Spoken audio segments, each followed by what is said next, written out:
ya urimi ta biashara arimi kaunti-ini ya Kirinyaga ni mambiririe kuhanda nathi muthemba wa strawberry na iria maugite ni ireka wega na magacoka kwendia na iri na faida nene makiringithania na urimi uria ungi. Na Kinyua wa Kamau ni umwe wa arimi aya ni augite strawberry irabatara wira muingi kuria o kiumia akoragwo akigetha maita meri mugunda-ini wake toria mundu gwitwo Mugure wa Kamau aratariria.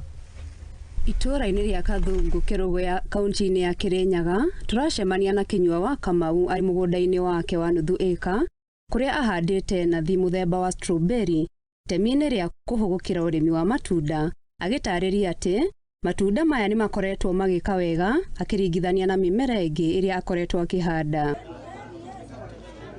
Kinyua arauga ambĩrĩirie na itina 10 cia strawberry na agĩthiĩ na mbere kuongerera mũgũnda ũyũ wake niamu urimi uyu ndukoragwo na wira muingi na riu nionete umithio na faida nene. Tariu ici tondu ndina itina kindu 4,000 ici ni kindu 4,000 nini seedling baria iguka tondu mweri wa kenda ni njui nirio igukorwo peak ici ni ngatua to planet kindu 300 tu 800.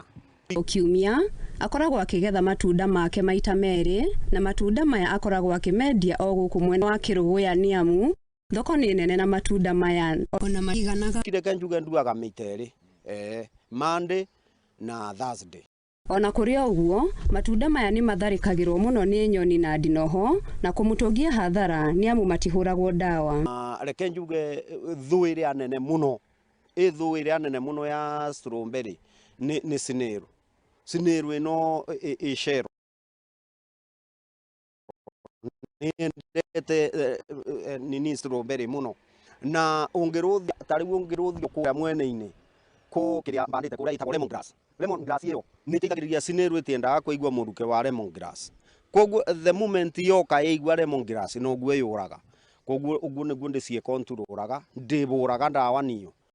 Nieketie ritana kuri arimi kaunti-ini ya Kirinyaga mahimbirie urimi wa strawberry ireta njira ya wonjoria kaunti-ini ino akienda ona thirikari ya kaunti kugathika mitaratara ya kuhura jeki urimi uyu. Ndira arimi kana ndirera Wanjiku wothe arathikiriria strawberry ni mumera kinya ona ukomborete nyumba ungigwirima itunda riri ungirima ona ukomborete nyumba no riri o bau mukombori-ini wa nyumba.